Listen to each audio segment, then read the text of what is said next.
She stood in the empty penthouse, staring at the floor where his coffee cup used to sit every morning. $23 billion. Gone. Her empire, dismantled piece by piece. And the man who promised to protect her? He never existed at all. This is the true story of how the smartest woman in the room lost everything to the one person she chose to trust. And what happened next will haunt you. Her name was everywhere for all the wrong reasons. The headlines called it the biggest financial collapse of the decade. Federal investigators combed through every transaction, every email, every signature. Friends stopped returning calls. Business partners distanced themselves overnight. The woman who once commanded boardrooms full of Fortune 500 executives now sat alone in a studio apartment she didn't own, wearing clothes from a discount store, wondering how her life had become unrecognizable. Just 18 months earlier, she had been on the cover of 3 major magazines in the same week. They called her a visionary, a disruptor, the self-made billionaire who proved that grit and intelligence could still win in a world rigged for old money and connections. Now those same publications ran think pieces dissecting her downfall, analyzing every decision, questioning everything she'd ever built. But none of them asked the right question. None of them wondered who had been standing beside her, whispering in her ear, holding her hand through every catastrophic choice. None of them thought to look for the man who had vanished the moment the walls came down. And that's where this story really begins. Not with her rise or her fall, but with him. The gentle voice that turned trust into a weapon. Before we dive deeper, let us know in the comments where you're watching from. We'd love to hear from you. And if you're new here, click on the subscribe button so you never miss any of our upcoming videos. Her childhood was ordinary in the way that builds character through quiet struggle. Middle-class suburb. Parents who worked too much and worried constantly about money. She learned early that security wasn't given, it was earned. While other kids spent summers at camp, she spent them reading business books from the library and teaching herself to code on a secondhand laptop. Her father told her once that women in business had to be twice as smart to get half the credit. She decided she'd be 4 times as smart and take all the credit. By 25, she'd sold her first startup for $8 million. By 30, she'd turned that into $80 million through calculated investments and a ruthless ability to spot market trends before anyone else. By 37, she was running a private equity firm that managed over $20 billion in assets. She was brilliant, everyone agreed on that. But she was also exhausting to be around. Every conversation felt like a negotiation. Every dinner party turned into a strategy session. She couldn't turn it off, the constant analysis, the need to win, the fear that letting her guard down for even a moment would cost her everything she'd built. Men were particularly complicated. The ones who approached her wanted either her money or her validation. The ones who claimed to want neither usually wanted both. She'd been engaged once, in her early 30s, to a hedge fund manager who seemed like her intellectual equal, until she realized he'd been using insider information from her deals to make his own trades. She ended it the day she found out. No tears. No second chances. Just a clean, surgical removal from her life. After that, she stopped looking. Romance felt like a luxury she couldn't afford. Loneliness felt like a reasonable price for success. And for years, she was fine with that trade. Until she wasn't. Until the nights started feeling longer. Until she noticed how her friends stopped inviting her to dinners because she always canceled. Until she caught herself staring at couples in coffee shops, wondering what it felt like to trust someone enough to just exist beside them without strategy or suspicion. She was 41 when she admitted to herself that something was missing. 41 when she decided maybe, just maybe, she could try again. And that's exactly when he appeared.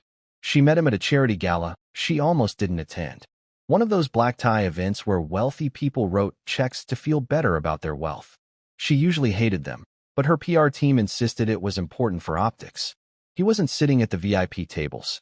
He was near the back, at a table sponsored by a small nonprofit that worked with foster youth. He wasn't networking. He wasn't schmoozing. He was just listening to an older woman tell a story about her grandson, nodding with genuine interest, like nothing else in the room mattered. She noticed him because he was the only person in the room who wasn't trying to be noticed. When their eyes met, he smiled. Not the aggressive, calculated smile of men who wanted something. Just a warm, easy smile that said he was glad to be there. She smiled back. That should have been the end of it. But an hour later, When she was standing alone on the balcony getting air, he appeared beside her. He didn't introduce himself with his resume. He asked if she was okay. That simple question, delivered with such uncomplicated kindness, caught her completely off guard. They talked for 20 minutes. He told her his name was Michael. He worked in education policy, nonprofit sector, nothing glamorous. He'd grown up in the Midwest, moved to the city for grad school, stayed because he loved the energy.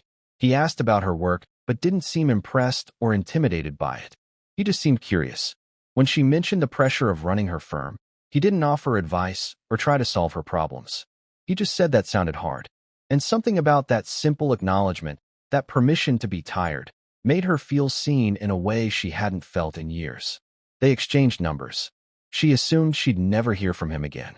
But he texted the next day, not to ask her out, just to say it was nice meeting her. No agenda, no angle, just kindness.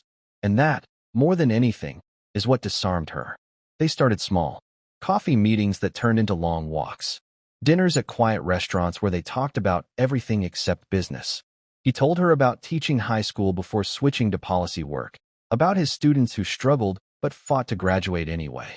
She told him about the loneliness of being the only woman in most of her meetings, the exhaustion of always having to prove herself. He didn't try to fix her. He didn't offer solutions or strategies. He just listened, really listened. And slowly, carefully, she started to trust him. It wasn't dramatic. There was no whirlwind romance or grand gesture. It was quiet and steady and real. He met her friends. He came to a few of her work events and stood in the back, supportive but never intrusive. He never asked about her money, never suggested investments or business opportunities, never made her feel like she was anything other than a person he genuinely cared about. 6 months in, she invited him to spend a weekend at her vacation home upstate. It was the first time she'd brought anyone there in years. They cooked together, walked in the woods, sat by the fire, and talked about their childhoods, their dreams, the versions of themselves they wished they could be. One night, as they sat on the porch watching the stars, she told him something she'd never told anyone. She told him she was afraid that her success had made her unlovable, that maybe she'd traded too much for her empire, that maybe she was too damaged, too guarded, too cold to ever really connect with someone.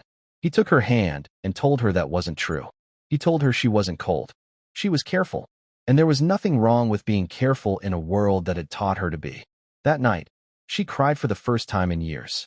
And he held her. Just held her. No judgment. No advice. Just presence. That's when she knew she was in love with him. And that's when the door she'd kept locked for so long finally opened. The changes were so small at first that she didn't notice them. It started with simple things. He'd offer to pick up her dry cleaning when she was swamped with meetings. She'd ask him to review a contract before she signed it, just to get a second opinion. He was always helpful, always supportive, always right there when she needed him. Then the requests got slightly bigger. Could he sit in on a conference call since she valued his perspective? Could he meet with a potential investor while she handled another meeting? Could he sign off on a minor transfer since she was traveling and the deadline was tight? Every request felt reasonable in the moment. Every favor felt like something any partner would do. He never pushed, never demanded. He just made himself indispensable in ways that felt like love. A year into their relationship, she asked him to move in. It made sense. He was there most nights anyway. And having him close felt like coming home to safety after years of sleeping with one eye open. He started attending more business dinners. Not as her date, but as her partner. People in her circle liked him. He was charming in an understated way. He asked thoughtful questions. He remembered details about people's lives. He made her seem more human, more approachable. Her board members joked that he'd softened her edges. She took it as a compliment. 2 years in, she made him a signatory on one of her smaller business accounts. Just for emergencies. Just in case she was unreachable and something urgent came up. He hesitated at first, said he didn't want that kind of responsibility. But she insisted. She trusted him completely. And that trust felt like the healthiest thing she'd ever done. For the first time in her adult life, she wasn't alone in the fight. She had someone who saw her, supported her, loved her without condition. At least, that's what she believed. And belief, when it's built on love, can be the most dangerous foundation of all. The problem started small. A deal she'd been negotiating for months suddenly fell apart at the last minute. The other party claimed there'd been a miscommunication about terms, something about numbers that didn't match the final proposal. She was furious. She'd triple-checked everything. But Michael was there to calm her down. He suggested maybe her assistant had made an error. Maybe someone on her team had misunderstood. It happened. Business was unpredictable. She let it go. A month later, a major client pulled out of a contract unexpectedly. They cited concerns about her firm's financial stability, rumors they'd heard through industry channels. Rumors that made no sense because her firm was rock solid. She spent weeks trying to trace the source of the gossip, but the trail went cold. Michael suggested maybe a competitor was spreading lies. Maybe someone was jealous. Maybe she should just focus on the clients who stayed loyal. It made sense. So she moved on. Then money started moving in ways she didn't quite remember authorizing. Small amounts at first. Transfers between accounts that her CFO said were routine rebalancing. But when she asked for documentation, things got murky. Her CFO seemed confused, said the approvals had come from her office, showed her emails with her digital signature. She didn't remember sending those emails. But she was so busy, running between meetings and calls and crises, that she figured she must have. Maybe she'd approved them late at night. Maybe she'd been distracted. Michael assured her she was just overworked. He suggested she delegate more. Trust her team. Take some time off. She tried. But the unease wouldn't leave. Then came the day everything shifted. She was reviewing quarterly reports when she noticed a discrepancy. A subsidiary account was missing nearly $4 million. She called an emergency meeting with her CFO and her legal team. They went through every transaction. And that's when they found it. A series of wire transfers, approved with her credentials, sent to offshore accounts she'd never heard of. Her legal team's faces went pale. Her CFO asked if she'd authorized any of this. She said no. She said absolutely not. But the digital trail said otherwise. Every approval had her signature. Every authorization had her login credentials. And the dates matched times when she would have been in her office, with access to her computer, with Michael beside her. She went home that night in a daze. Michael was cooking dinner, humming softly to himself, setting the table like everything was normal. She stood in the doorway and watched him. And for the first time since they'd met, she felt afraid. She didn't confront him immediately. She couldn't, because confronting him meant admitting she suspected him. And suspecting him meant everything they'd built was a lie. So she did what she'd always done. She investigated. She hired a private forensic accountant, someone outside her firm, someone who had no connection to Michael. She told no one. Not her board. Not her friends. Not him. The accountant worked fast. Within 2 weeks, he came back with a report that made her stomach drop. The offshore accounts traced back to shell companies. The shell companies traced back to a network of entities designed to obscure ownership. But if you followed the trail far enough, past layers of legal obfuscation and international banking laws, you found a name. Not Michael's name, but a name connected to him. An alias he'd used years ago, before he'd met her, before he'd become the man she loved. The accountant asked if she wanted him to keep digging. She said yes. The deeper he dug, the worse it got.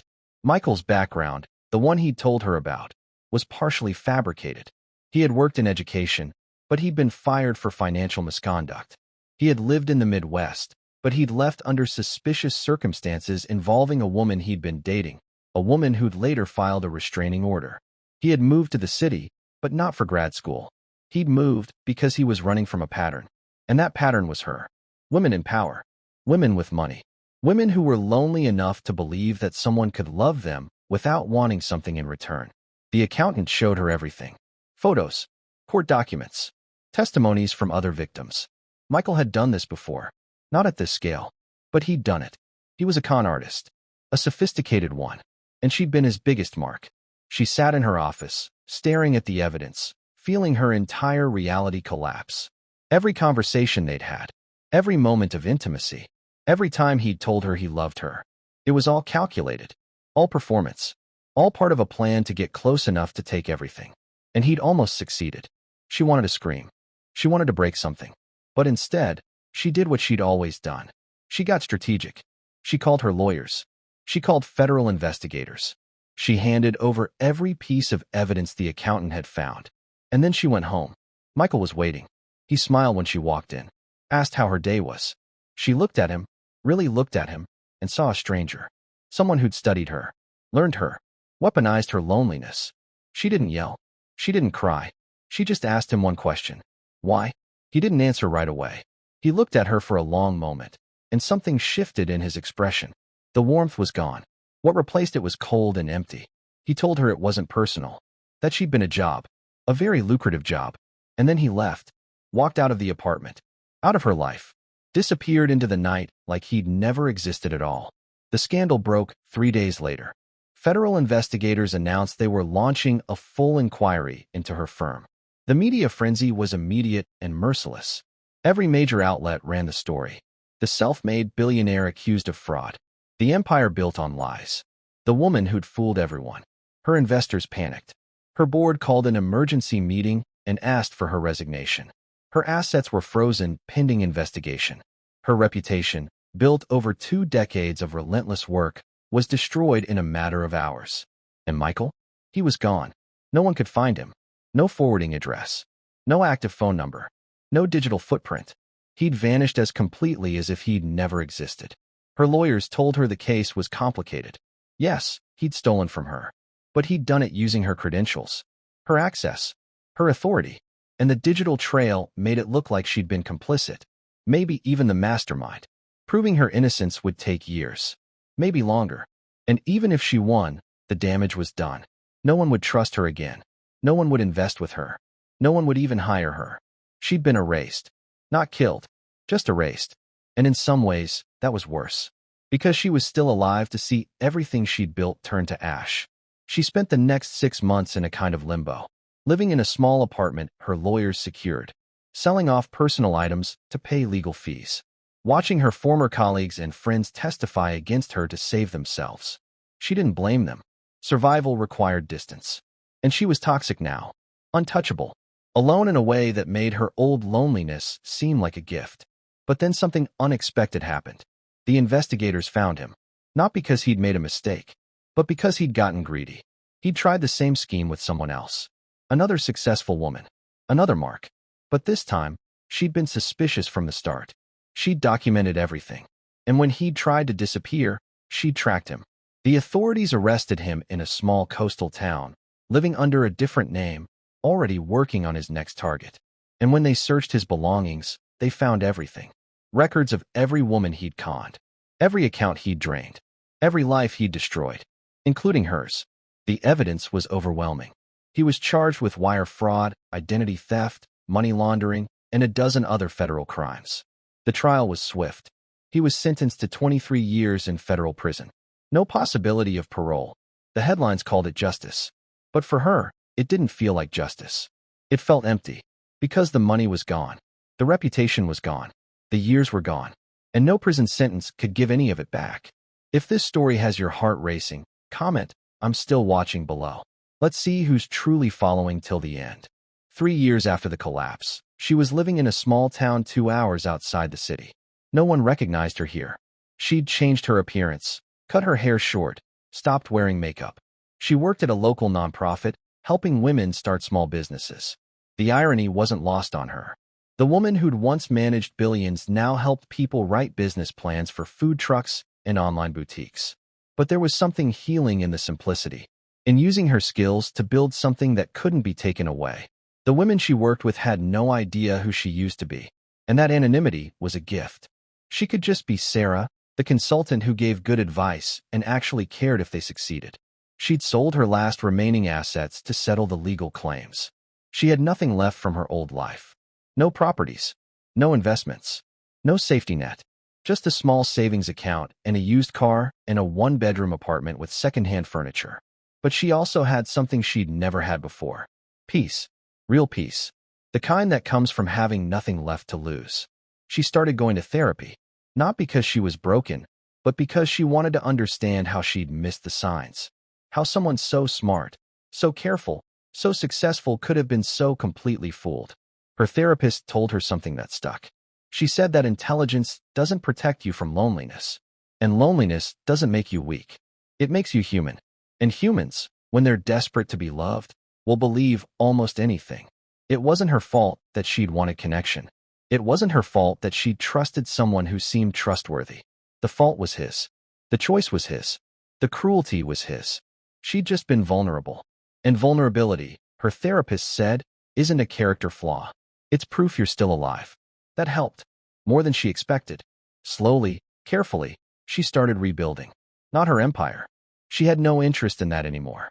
But her life. Her sense of self. Her belief that maybe, just maybe, she could trust again. Not blindly. Not desperately. But wisely. With boundaries. With discernment.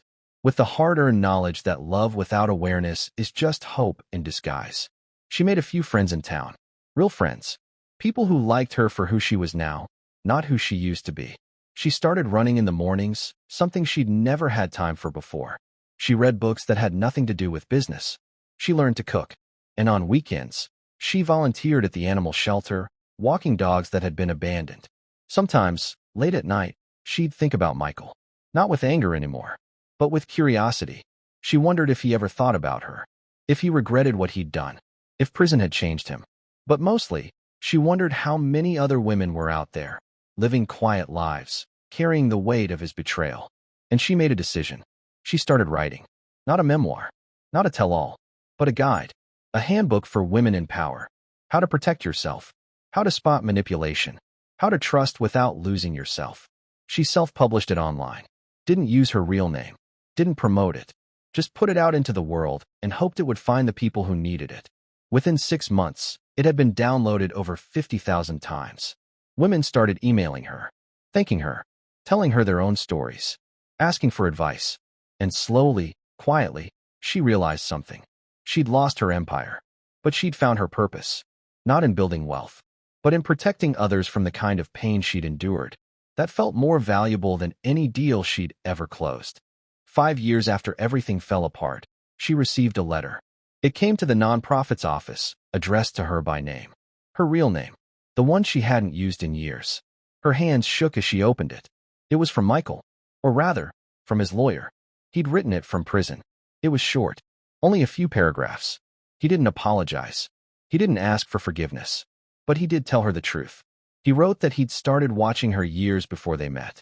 That he'd studied her interviews, her business moves, her patterns. That he'd known exactly how to approach her because he'd done his research. He'd known about her broken engagement, her loneliness, her need to be seen as more than just her success. He'd engineered everything. The chance meeting, the slow courtship, the emotional intimacy. All of it was designed to make her feel safe enough to let him in. But then he wrote something she didn't expect. He said that somewhere along the way, it stopped being just a job. That he'd actually started to care about her. Not enough to stop, but enough to feel guilty. And that guilt, he said, was why he'd gotten sloppy. Why he'd tried the same scheme again so quickly. Because he'd wanted to prove to himself that she was just another mark. That he hadn't actually felt anything real. But he had.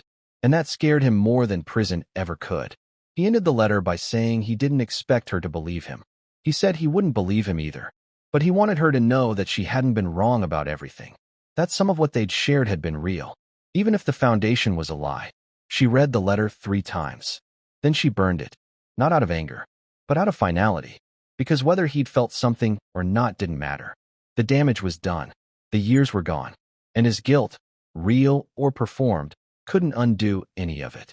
But it did give her one last piece of clarity. She hadn't been stupid. She'd been human. And being human means sometimes you trust the wrong person. Sometimes you love someone who doesn't deserve it. Sometimes you give everything to someone who only knows how to take. That doesn't make you weak. It makes you capable of love. And love, even when it's weaponized against you, is still better than the alternative. Because the alternative is living behind walls so high that no one can ever reach you. And that's not living. That's just surviving. She'd done enough surviving. Now she wanted to live. Really live. With open eyes and an open heart, and the hard-won wisdom that came from losing everything and choosing to stand back up anyway. Today, she's still in that small town. Still working at the nonprofit. Still writing guides for women who need them. She's not rich anymore. But she's not poor either. She has enough. Enough to live simply. Enough to help others. Enough to wake up every morning without the weight of an empire on her shoulders. People sometimes ask if she regrets it. If she wishes she'd never met him. If she'd trade the pain for the ignorance. She always says no. Because the woman she was before couldn't have helped the women she helps now.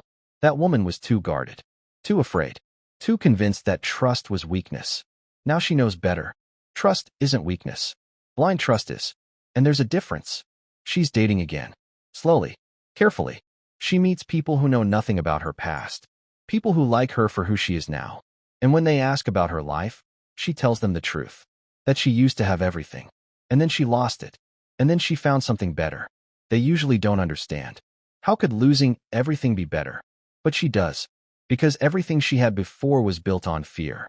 And everything she has now is built on truth. And truth, even when it's painful, is the only foundation worth building on. The last time she thought about Michael, really thought about him, she realized something. He'd taken her money, her reputation, her empire. But he hadn't taken her. The part of her that mattered. The part that could still love, still trust, still believe in human goodness even after being betrayed by it. That part survived. And in the end, that's the only part that ever really mattered.